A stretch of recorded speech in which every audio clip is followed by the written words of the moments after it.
بسم الله الرحمن الرحيم شهر رمضان الذي أنزل فيه القرآن هدى للناس وبينات من الهدى والفرقان أعوذ بالله من الشيطان الرجيم بسم الله الرحمن الرحيم الحمد لله رب العالمين والصلاة والسلام على سيد الأنبياء والمرسلين حبيب إله العالمين العبد المؤيد الرسول المسدد المصطفى الأمجد المحمود الأحمد أبي القاسم مصطفى محمد صلى الله عليه وآله وسلم أما بعد فقد قال الحكيم في كتابه الكريم يا أيها الذين آمنوا كتب عليكم الصيام كما كتب على الذين من قبلكم لعلكم تتقون. Dear brothers and sisters, in this session I am going to explain the rules of establishing the first day of Ramadan or the first day of a month. It does not make any difference whether you are going to establish the first day of Ramadan or the first day of Shawwal or the first day of any other months. The rules, the criteria and the standards are the same. Of course, when it comes to establishing the first day of Ramadan or the first day of Shawwal, we have always had differences and we have always had difficulties and problems. Muslims across the world, whether they are Shia or Sunni, have been having problems regarding the first day of Ramadan or the first day of Shawwal. And we have not had the Muslim Ummah fasting on the same day and celebrating the Eid on the same day. These differences and discrepancies have been, of course, affecting Muslims' life to a great extent, because suppose there is a family of 5 members.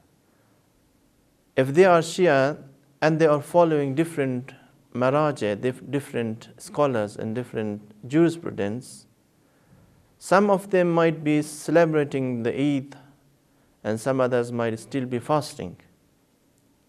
This is a problem. No one wants to celebrate Eid when his parents are, for example, or his children are fasting on the same day.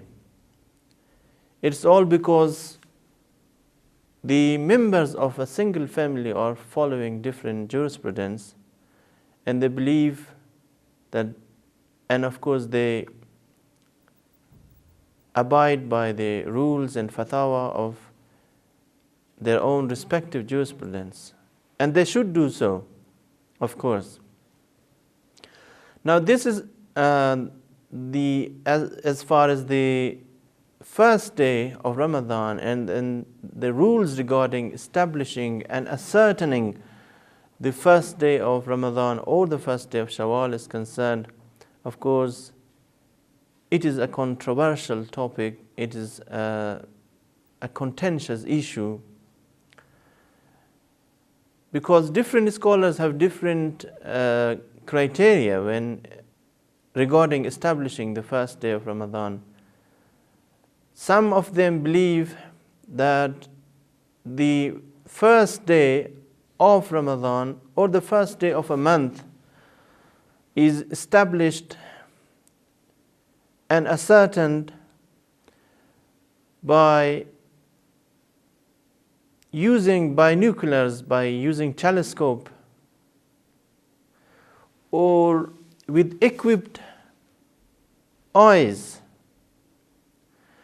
whereas some other scholars believe that we cannot establish the beginning of a month by using such technologies, such means and equipments.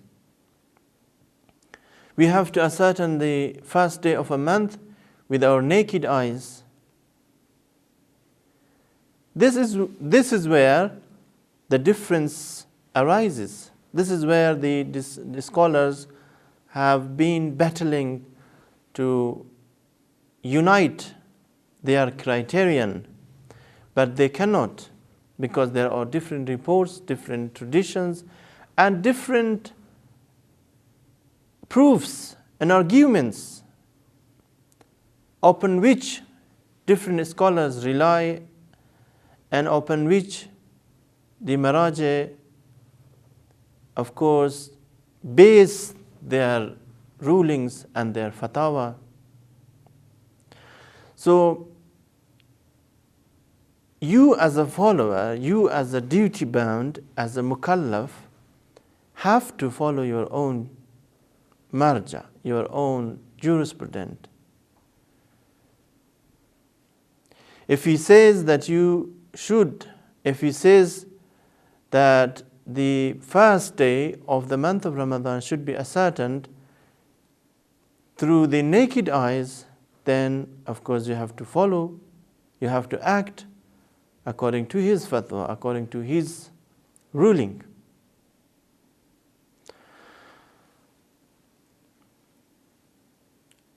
Of course, even the contemporary scholars, the contemporary jurisprudence, continue to have these differences of fatwa. And as I said, we are, as the followers, as muqallid, affected by these different rulings.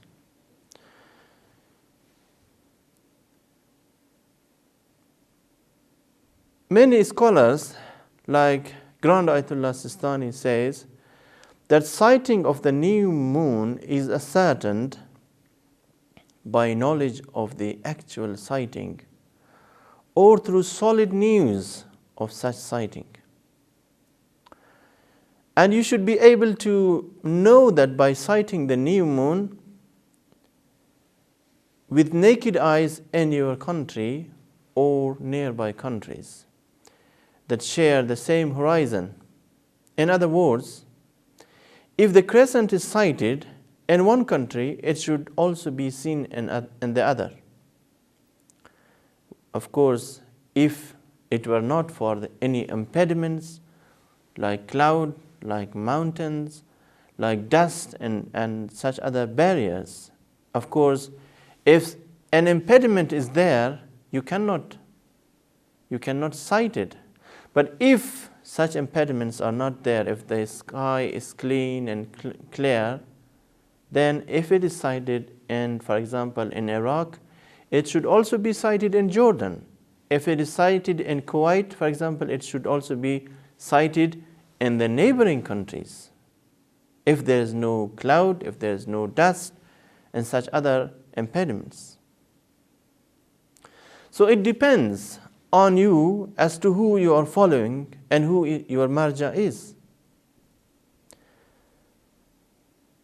You should act according to your marja, according to the mujtahid, whom you consider to be qualified and whom you believe to be eligible for taqlid, of course.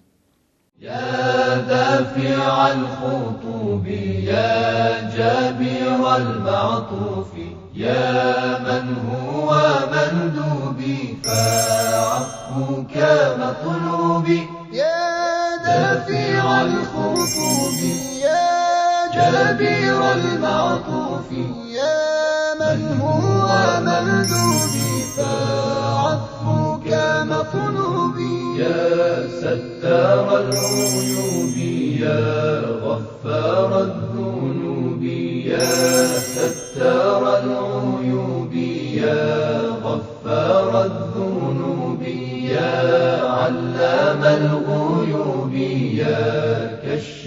الكروب. There is no doubt that you should make your independent efforts to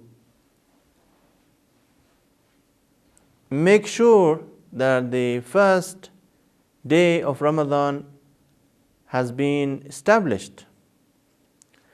And there are 4 ways through which you can ascertain the first day of Ramadan. All the grand religious authorities have said that if a person himself sees the crescent, if he sights the crescent, then he should act accordingly. He should either fast if it is the first day of Ramadan, or he should celebrate the Eid if it is the first day of Shawwal. Because he himself has seen the crescent. Even if his mujtahid's fatwa is something else, even if his mujtahid says that it is not the first day of Ramadan or it's not the first day of Shawwal, since he himself has sighted the crescent, he should act according to his own belief. That is what the scholars have, the ulama have said. That the first day, they have said, the scholars have said, the first day of Ramadan or the first day of Shawwal cannot be established and cannot be proven through the verdict of a mujtahid. A verdict cannot actually establish the first day. Because if a mujtahid gives a verdict, he also relies on the reports of people around him. Now you yourself have seen the moon. You have sighted the moon clearly. And you do not doubt about it. So you must either fast or celebrate. If it is the first day of the month of Ramadan, then you have to observe fast. If it is the first day of Shawwal, then you have to celebrate Eid. So this is the first way through which the crescent of a month is established, or the first day of a month is established.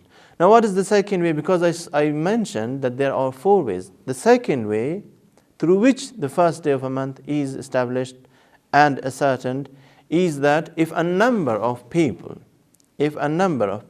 confirm to have sighted the moon and their words assure you and satisfy you that they have seen and sighted the moon, then of course you can act according to, you can rely them, you can act according to their saying,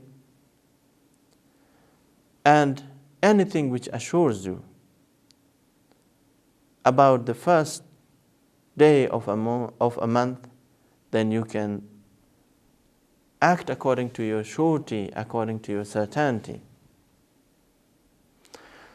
The third way through which the first day of the month of Ramadan is ascertained is when 2 just and adil or fair people who are of course reliable, because an adil and a just person is one who is reliable, who does not tell a lie, who does not commit a sin, who performs his wajibat and keeps away from haram things. He is a just person. Now if 2 just persons who are qualified as just people and who meet the conditions of being just confirm and report that they have sighted them first, they have sighted the moon, they have sighted the crescent, then you can act according to them. That is on the condition that 2 other just people do not contradict them. If they are contradicted, for example, I give you an example. If a group of just people, if a group of, let's say 6 people who are all just, go out in search of the crescent.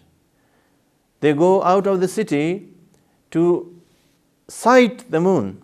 Now 2 of them come back with the report that they have sighted the moon, and the 2 other people, or maybe the 4 other people, remain silent and they do not confirm they say that they did not cite the first day of the month of Ramadan or the first day of the month, then in this case, because those two people have been contradicted, in this case you cannot act according to the testimony of the two witnesses.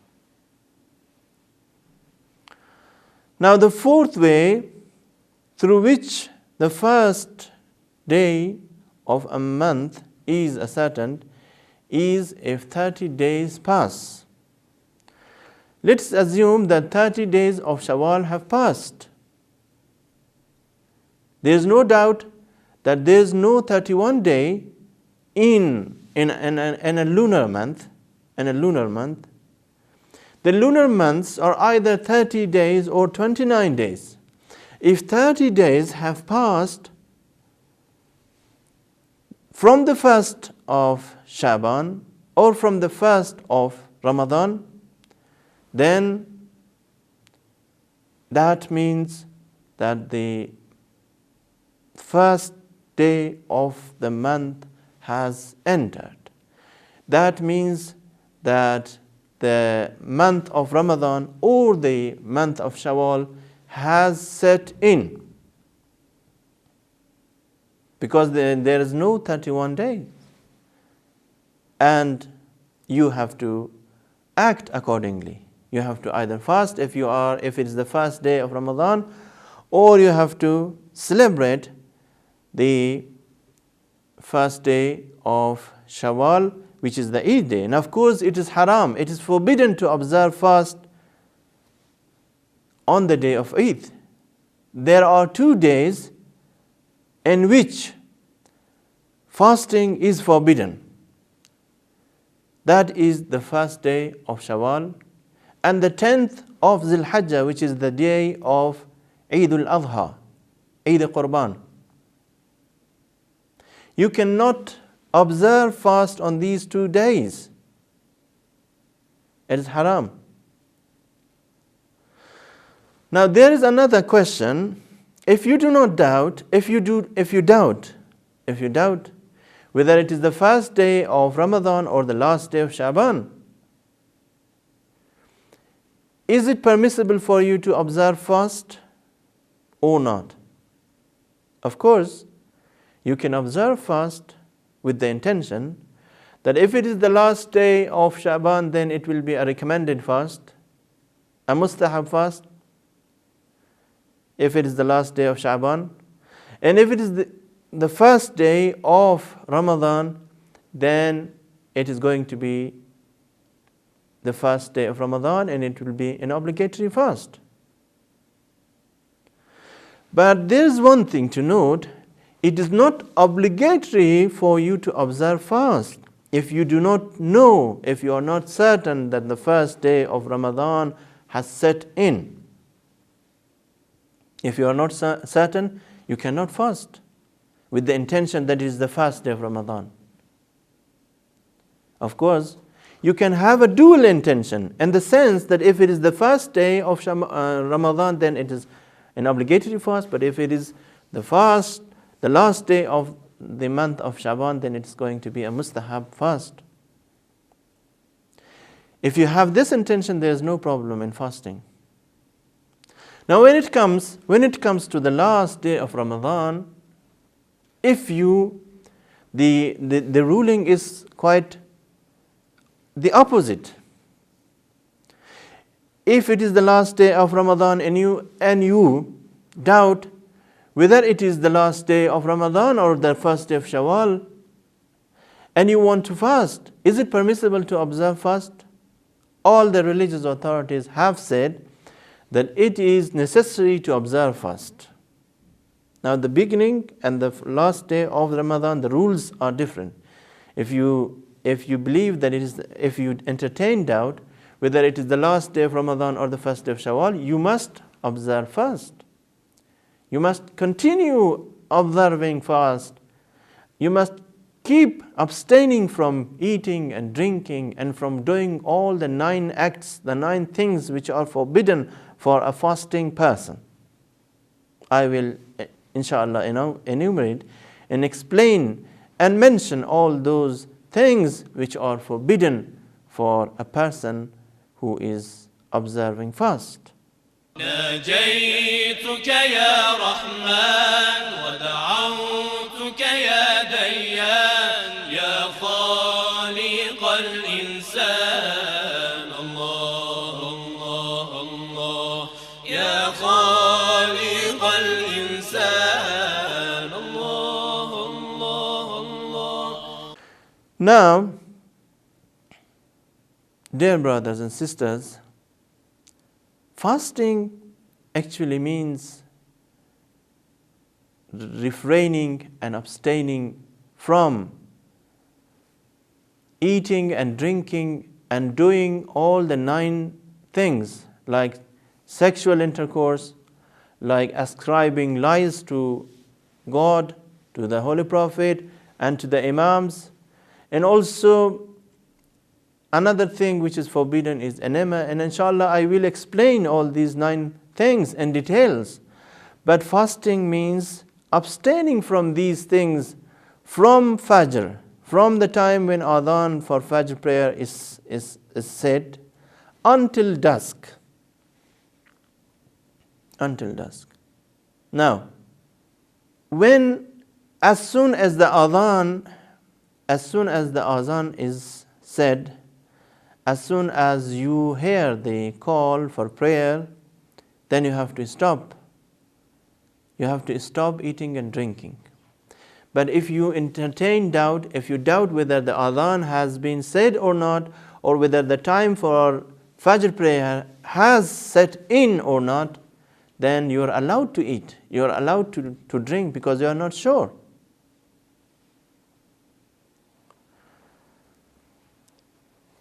But if it is the dusk time, if it is the evening time, then it is the opposite. If you doubt whether the time for iftar has set in or not, you cannot break your fast. You must wait until you are certain that this time for iftar has set in. And it's only then that you can break your fast. Dear brothers and sisters, one of the questions which are asked frequently, and which I have also seen on the official websites of the ground religious authorities, is this, that can we break our fast and according to a Sunni timetable? Because the Sunnis have their own timetable, they have their own breakfast timing, and they have their own dawn and their own rules regarding breaking fast. This is one of the frequently asked questions. Of course, the answer is in the negative. Of course not. You cannot break your fast according to their timing. Why? Because, as you know, they break their fast 10 to 15 minutes earlier than we do. Some of them, I have seen some of them break their fast when the sun rays could still be seen in the sky. The sun is still behind the mountains, and the rays can be seen in the sky, and they break their fast. We cannot break our fast according to their timing. We have to wait 10, 12 to 15 minutes until we are sure that the time has set in.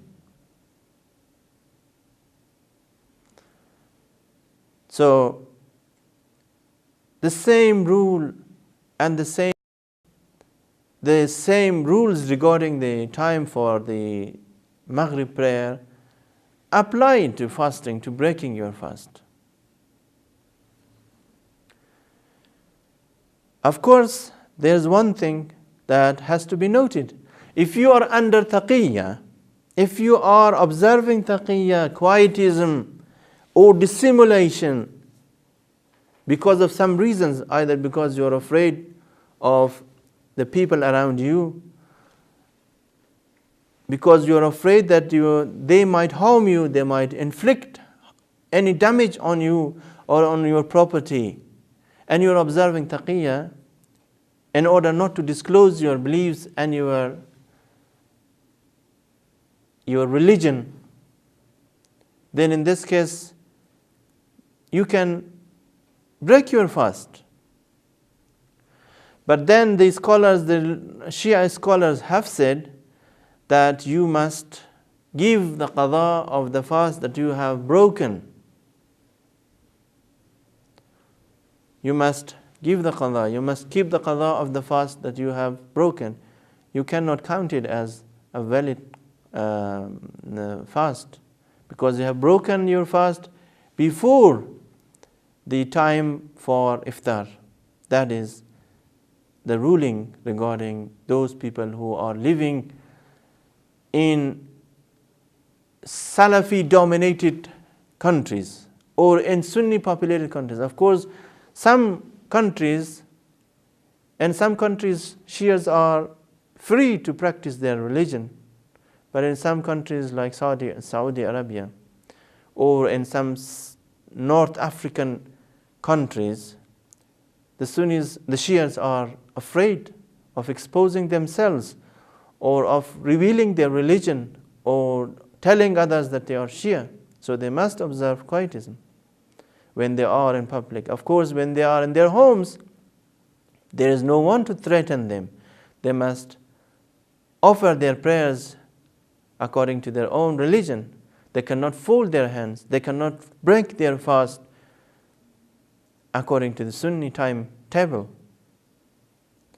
Inshallah, in the next session to come, I will further carry on the discussion. The details will be given regarding the things which invalidate the fast, the 9 invalidating agents.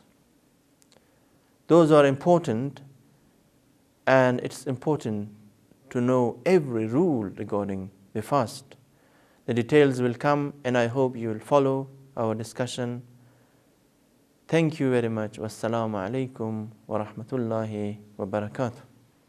ربنا يا ربنا يا ربنا يا ربنا واغفر لنا وارحمنا يا ربنا ربنا يا ربنا يا ربنا واغفر لنا وارحمنا يا ربنا يا ربنا ربنا يا ربنا يا ربنا واغفر لنا وارحمنا يا ربنا ربنا يا ربنا يا ربنا يا ربنا